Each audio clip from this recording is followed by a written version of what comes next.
welcome to another episode of It Resolves. My name is Kevin. My name is Will. Welcome back. Thank you for tuning in and hanging out. Guys, this is episode 90. We are 10 away from 100. Ooh. That's exciting.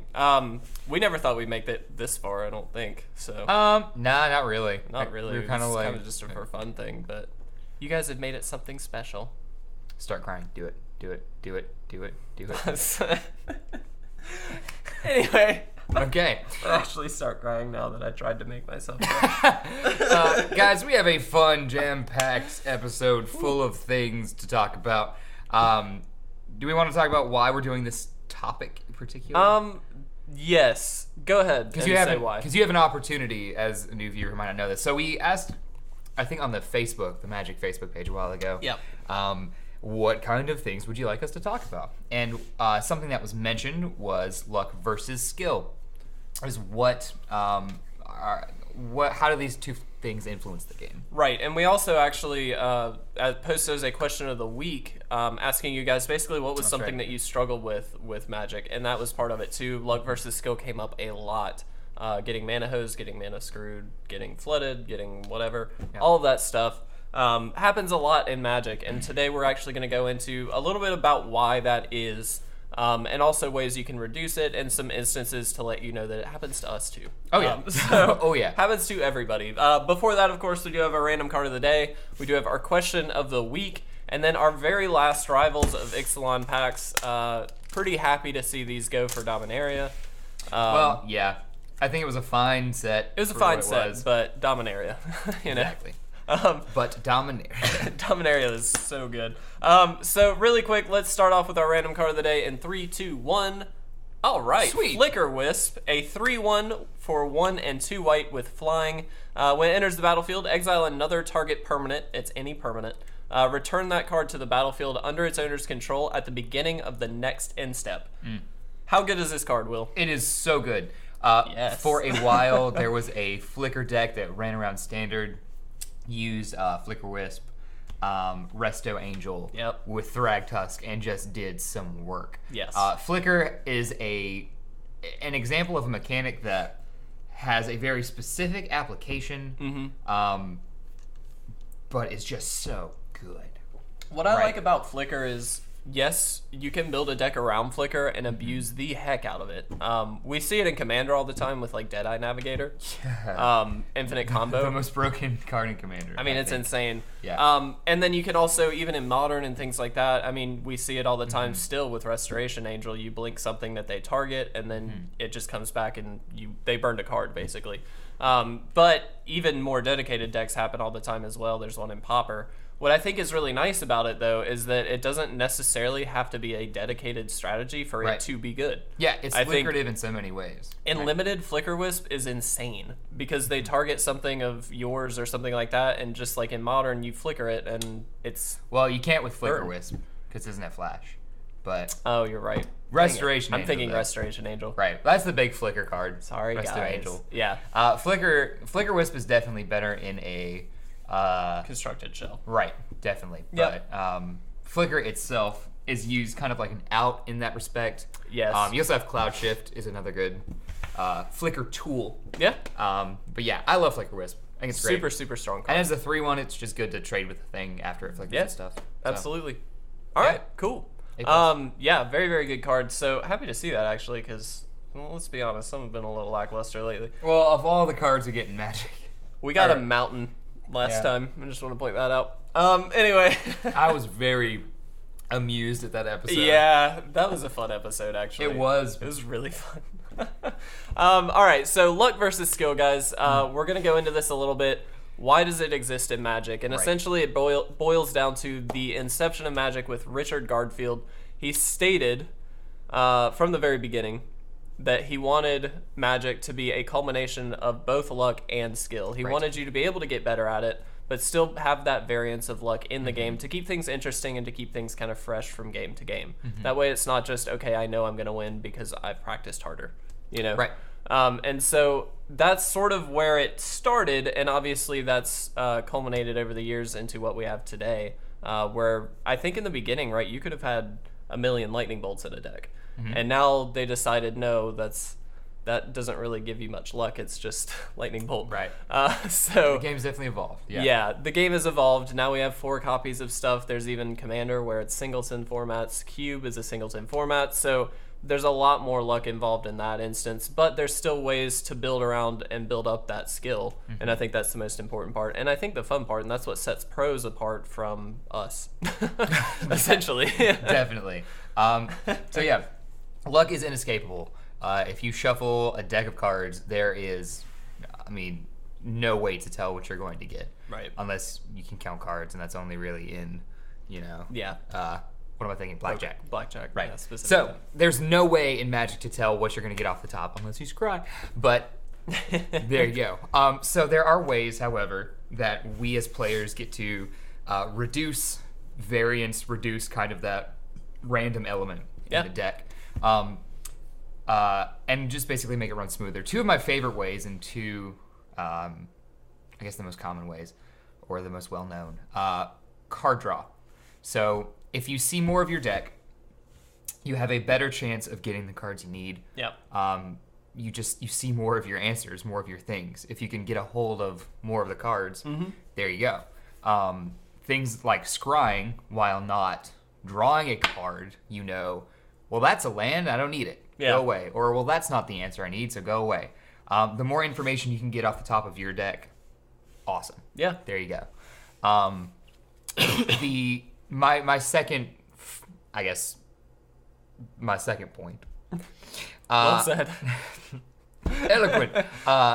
Is making sure, and this pertains mostly to limited, I suppose, but it can kind of work in constructed as well, is making sure that at every point in the game, I've got cards in my deck that optimize my curve. Yeah. And it's especially in limited. We've talked about it. This is so important.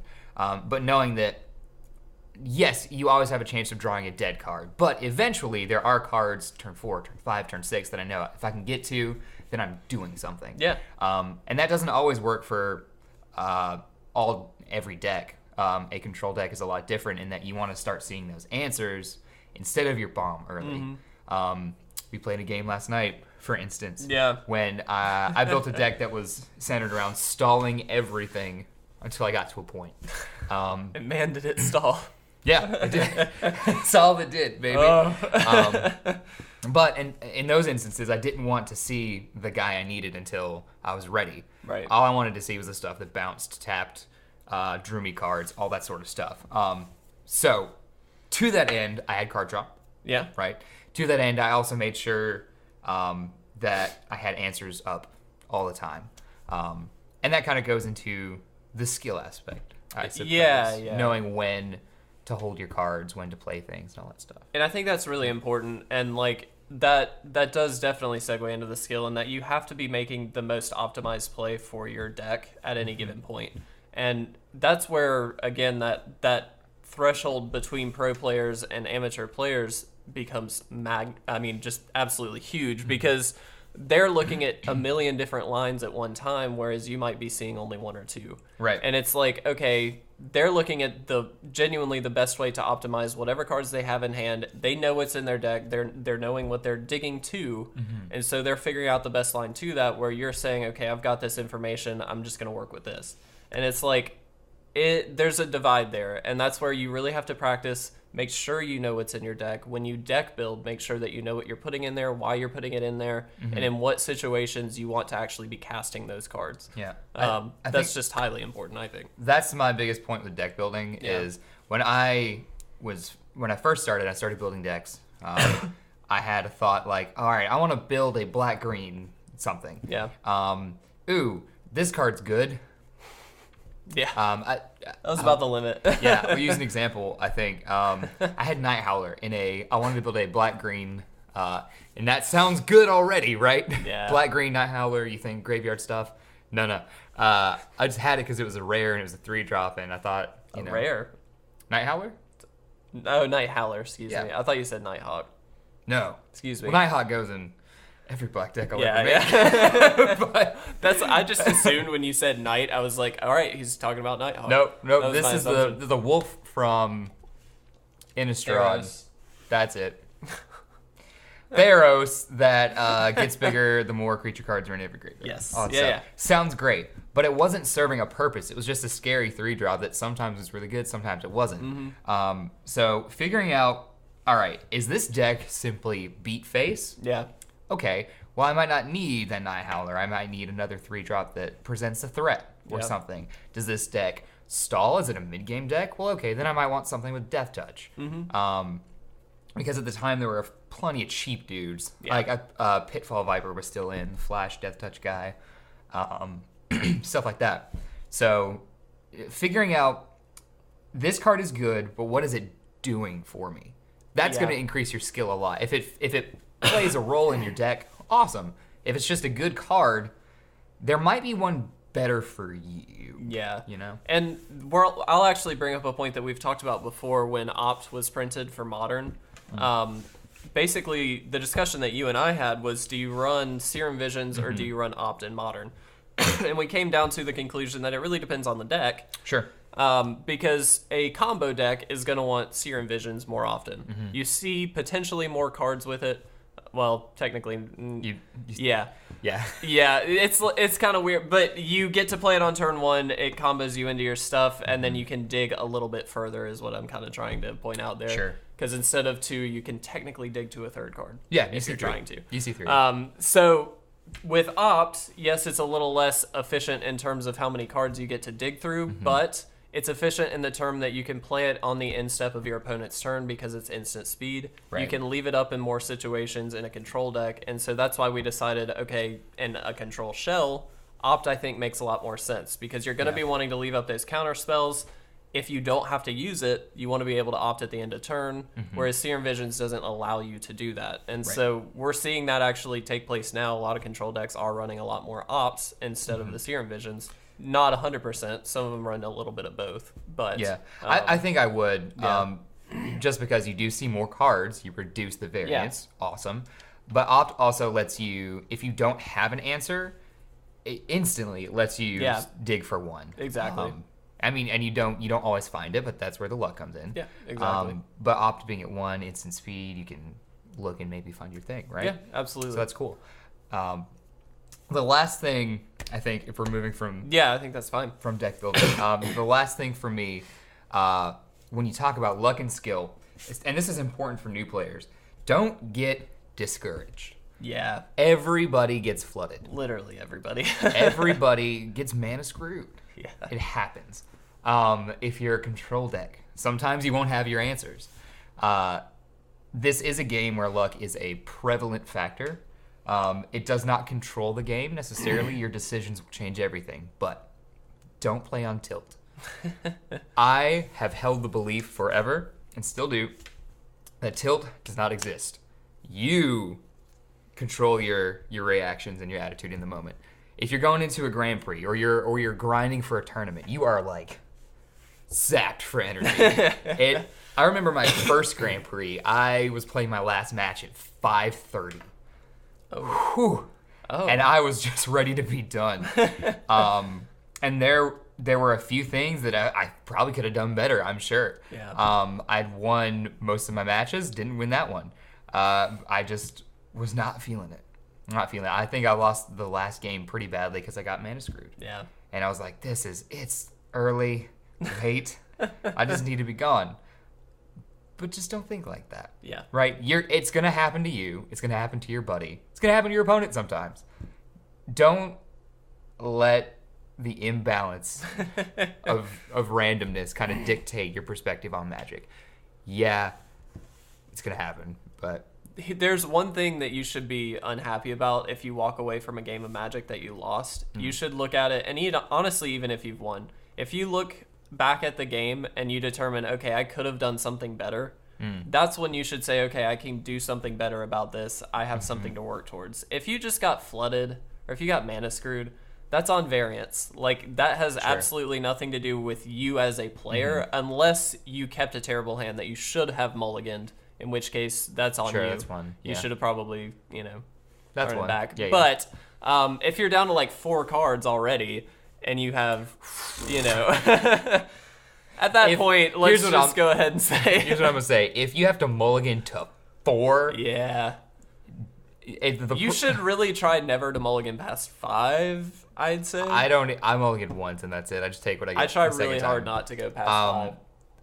Just because the win percentage for a 5-card hand it is cuts paltry. so much. It's so bad.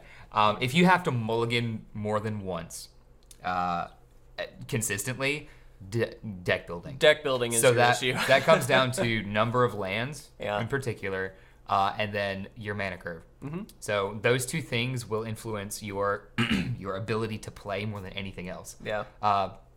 And that's what a lot of people are going to ask the question, I think, and you might already have thought this. So, all right, everyone plays with the same cards. Luck is a factor for everybody. You say pros get flooded. Why is it then that some pros go 11-0 at a pro tour and others don't? That can come down to meta knowledge, matchups. Not to say that they got lucky and just had a good matchup. It can come down to deck building. Yeah. Because a pro player's deck is going to be tuned and efficient. Yes. At every turn, every aspect, every card's got a reason for being in there. There's no trash. I don't think if you watch the deck tech videos that Wizards will put out during a pro tour or something, where they grab someone and say, "Tell me about this deck." I don't think there's a card in there that they'll say, "That's just in there because I needed a slot," or "That's just in there because it's good." Yeah. Unless it's a value deck, but well, there are a few of those. Yeah. To be fair, but generally speaking, there's a reason for every single card in the decks that that pro players run, and it should be the same with the decks that you guys build, especially if you are looking to go into a competitive environment and actually take it to a GP or something like that. Definitely. Also, really quick, want to mention that there are some decks that are just high variance naturally. So things like Hollow One. That is. So if you don't know what Hollow One is, it's a fairly new deck in Modern right now. Yeah. Where it's sort of based for a few months now. Yeah, it's been a few months where you just cycle and discard a bunch of stuff, and then you play free Hollow Ones, and you get Bloodghast back. It's a lot of graveyard recursion. Flamewake Phoenix is in it. Really, really sweet deck, but very much a high variance deck. There are a lot of games where that just loses because it doesn't do anything. Sure. And it sucks, but that's what you made the decision to play the Hollow One deck. That's part of it. And so with some decks that you choose to build, you have to understand that some of them are just high variance naturally. Sure. And keeping that in mind when you go into a competitive environment or something like that is really important, because it's not necessarily that you played it wrong, it's just you picked the wrong deck. You know what I mean? Maybe not the wrong deck, but you know what I mean. That's the thing, is I wouldn't say the wrong deck is the answer, but it is a deck that garners some risk. Yeah. While other decks, I like to compare Hollow One to Death Shadow. Yeah. Because often Grixis says Hollow One or Red-Black Hollow One. So Death Shadow is a very well-oiled machine at this point. Grixis Death Shadow is very simple. It just cantrips, discard stuff, hurts itself. Yeah. And every card is either doing that or it's a threat. Mm-hmm. If it's, or really an answer to, you should say. Every deck has Fatal Push, but there's no trash in there, really. Whereas there are cards that you draw in Hollow One that for the time are going to be trash. Yeah. Well, not trash, but you can't use them. They're not. They're dead cards. But Death Shadow will often either have an answer or have Serum Visions, or it will always, most of the time, have something to do. Yeah. That's proactive towards it finishing the game. Right. And I think not always, but I think a lot of times that's kind of what separates Tier 1 and Tier 2 decks, in my mind. Okay. I'm not necessarily saying that Hollow One's Tier 2 or that Death Shadow's Tier 1, although probably so, if I'm being honest. I think just based on the... Just based, the win percentage of Death Shadow, probably Tier 1. Even though it's less now, but still. Yeah, it's definitely less now. But it's important to look at that when you are going into a tournament, because if you're worried about variance and stuff like that, Hollow One's not the deck for you. That's true. I mean, there are very few dead games for Death Shadow or other decks like that, like Elves. They're always doing something, but there's that risk. There's that risk. You just have to keep that in mind when you go into your deck building process and when you choose your deck. Sure. Yeah. Anything else? Yeah, just play more. You'll figure it out. If you're new and you're worried about not putting the right stuff in, if you have built a deck you're excited about, play someone who's better than you, and just keep at it.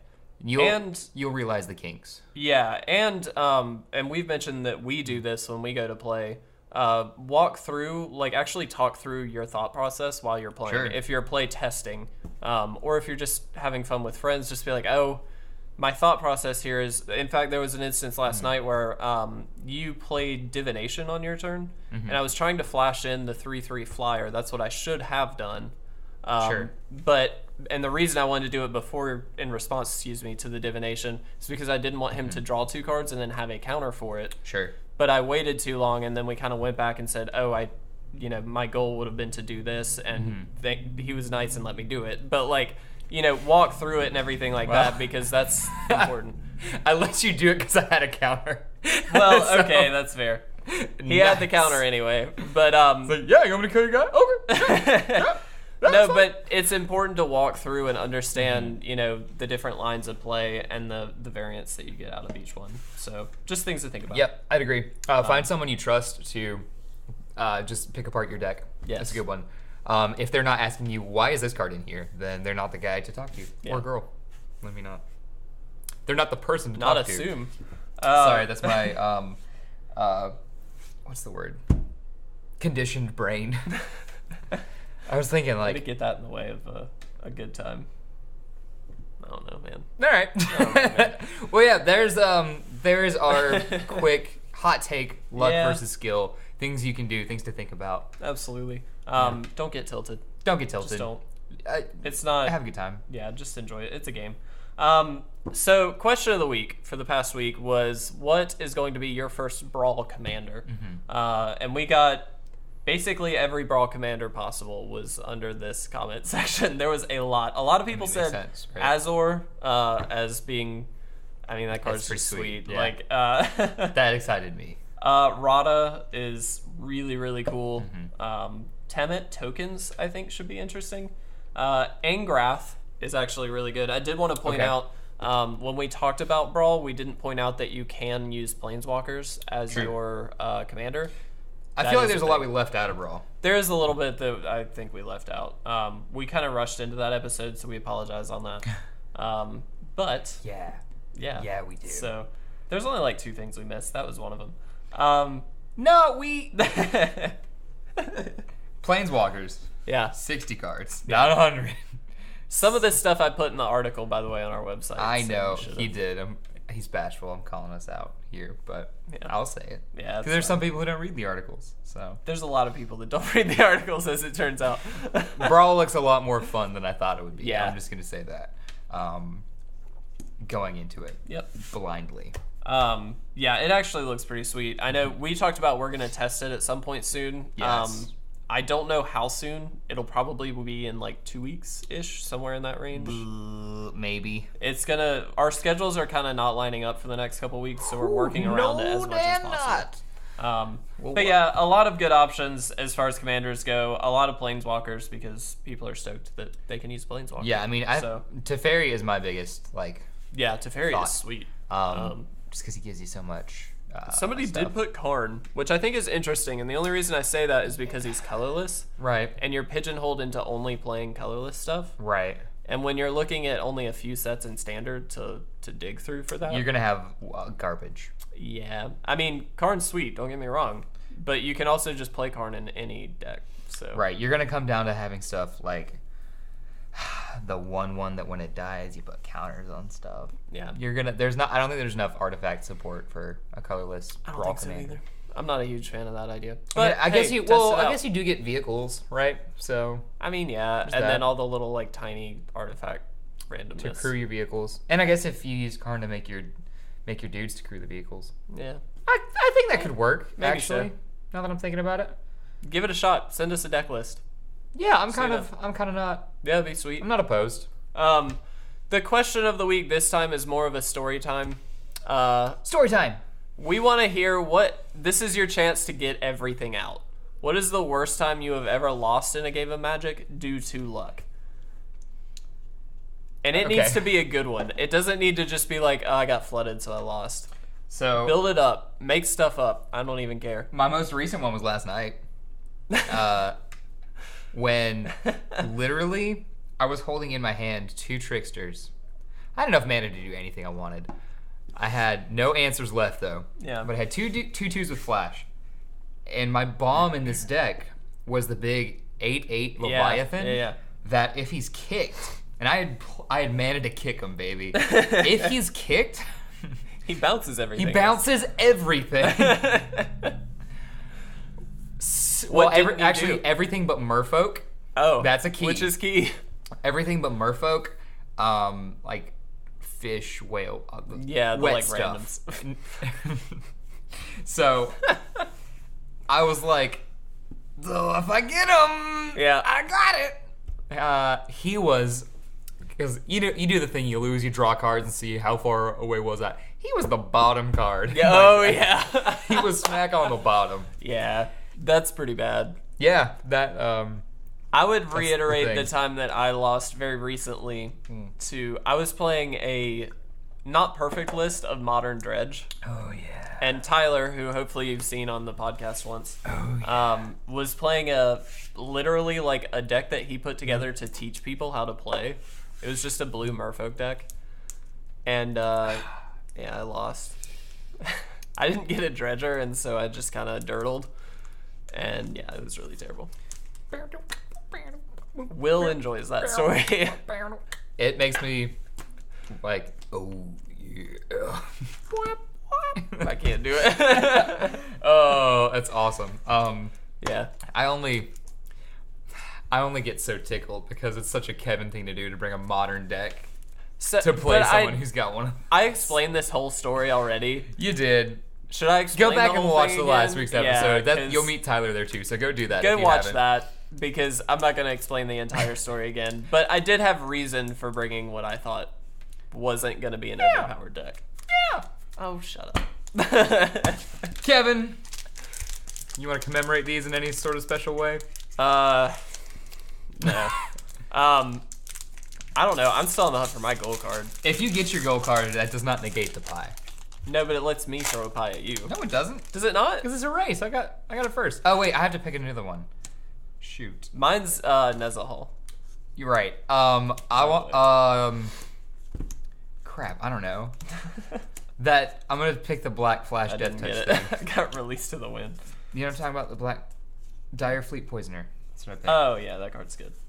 I did get Aquatic Incursion, which is really sweet. You didn't get it. Wish I'd gone with my first choice. What was your first choice? Trapjaw Tyrant is a card I got. Your pick too. Yeah. Yeah, this pack sucks. I would probably take the Incursion, just because it spits out random creatures. Yeah, that's probably good. So it's not amazing, but no. You got 400. Man, you got a good pack. Yeah, this is a sweet pack. Holy crap! So definitely Trapjaw Tyrant. Yeah, I mean that's pretty clear, I think. And you can wield that Tillinolly's crown. Hopefully, that'd be nice. Or Raging. Well, here's my thought process. This probably won't wheel. No, it won't. 100%. But Trapjaw's a bigger payoff, while this is an engine, so I'd have to choose. Well, and this is uncommon. The Right. Raging is uncommon, so I might actually find another. Trapjaw's the choice. Yeah, but, there's no doubt. But Last packs of Rivals, finally. what do you think about Rivals as we come to a close? Rivals was actually pretty fun. It wasn't amazing, but I did get to draft with it a good amount on MTGO. Okay. And I liked it. Merfolk were sweet. Yeah. Vampires were also sweet. Dinos were sweet. The tribes were all pretty well fleshed out. Okay. So I enjoyed it. I just am tired of it. That's all it really amounts to. That's fair. I think Dominaria is better, on first glance at least. I'd agree. You know what I mean? I think. I mean, maybe it's the tribe synergies I'm not super stoked on with Well, Dominaria, I guess but that's there's the like question. wizards and stuff. Like, it's fine, but I'm not like stoked about that. Take those. My question was, like, what makes it better? For me, I think it's a braver take at Magic. What I mean by that is there's a lot of new stuff. Yeah. In Dominaria, there's a lot of changes, whereas Ixalan didn't really push much. No, it didn't. Right, I which don't is think so. fine. You don't It was need a safer to set. Yeah. I will say too that the power level of cards on average in Dominaria is like real high. Yeah, that's definitely true. When we played, basically what we did, by the way, is we took a box of cards and then a little bit extra. We did our sealed thing. Yeah, we did our normal sealed thing where we split the box and then built decks. As he pointed out, he played a mono blue kind of tricksy deck with a few finishers. I played just technically it was 4-color, but it was really just white and blue mainly. Splashing black and then a touch of green. Hint. Yeah, a hint of green. What was green? The angel that gave everything hexproof. Oh, did you actually splash green? Like, I had the dual land. Okay. So it was like worth it. Okay. I had Hinterland Harbor, I think. So, okay. Yeah, it was kind of just insane, the power level, though, of the cards. It was like a legendary deck, so it was all historic cards. A lot of synergy with that. Yep. And basically, I played like a 3-drop, and it was like, this is a 2/2. Sounds, not great, but it also has First Strike, Vigilance, and Lifelink. It also makes all your equipments cost a little less. Like, yeah, for 3. That's nuts. Honestly, that's really for good. 4, I'll get a 3/4 Flying Angel that gives literally me and everything else I own hexproof. Plus, I can tap a little extra mana and pump everything up. For 4. That's nuts. For limited, this is insane. Yeah. For constructed, it still might be insane. Like, no, definitely. It's gives protection to everything else. Yeah, it's great really good. So I'm pretty stoked about this set. Cool. Again, it feels so much more like old school Magic. Dominaria does? Yeah, to me. Really? A little bit. Just in the fact that there's like cards that I actually care about. Okay. Outside of just like, I don't know, like Aquatic Incursion, right? Let's take a look at this card. Spits out a couple Merfolk. Merfolk can't be blocked. Cool. It's great and limited for a Merfolk deck. Yeah. Might be even good, I don't know, in constructed. But like, I'm not interested in this card outside of Rivals, period. Well, okay. Just not. There's a lot of stuff in Dominaria that I'm actually interested in outside of just Dominaria. Do you mean standard or? No, not just standard. I'm just talking in general. No, I know. Do you mean, but like for what? I'm not thinking of any cards that come and like hit other formats. There's the 4-drop legendary creature, and I don't remember his name, that makes everything, if something attacks you or a planeswalker you control, they have to tap one for each.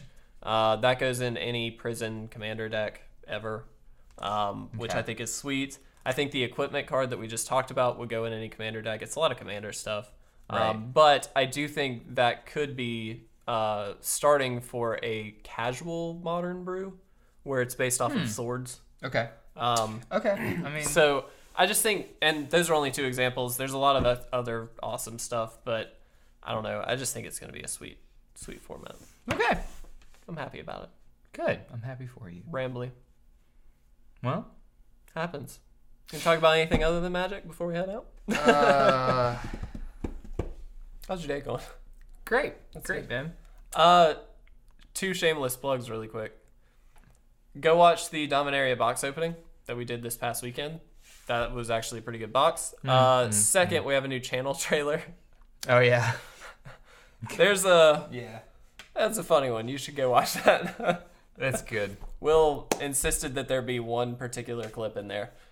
You'll know what it is. You'll know what it is. Yeah, those things are happening. Yeah, no, my day's good. NFL draft's coming up, so... Oh, pigskin. That's a thing? All right. You know what that reminds me of? What? Did you watch Community? No. Community was beautiful. It was a happy time in my life. So, it might be my favorite show ever. Wow. Donald Glover's in it. I do like Donald Glover. So, they're accusing, like, one of the characters names don't matter to you. So, one of the characters walks in, and he says a thing, and there are 3 people on the couch, and... I love when people say things. One of them's like, that doesn't... How could you? And another one has a line, and then Donald Glover goes, E2 Brute? Am I using that right? And then like they fight a little more, and he gets up and goes, E2 Brute. That's not it. And he leaves. That's what that reminds me of. That's pretty awesome. Pigskin. Is that a thing? Yeah. Am I using that right? I love that we've been at this long enough now where we have stupid little jokes that like that have been in a few episodes now that we just get to use occasionally. It's fun. Man. Good times. Thanks for sticking around if you did this long. You should go. You probably should. It's just gonna get worse from We're not here. even close to done. All right. Thanks, guys, if you're still here. If not, we will see you next week. This has been It Resolves. My name's Will. My name's Kevin. We'll see you in the next episode. Bye!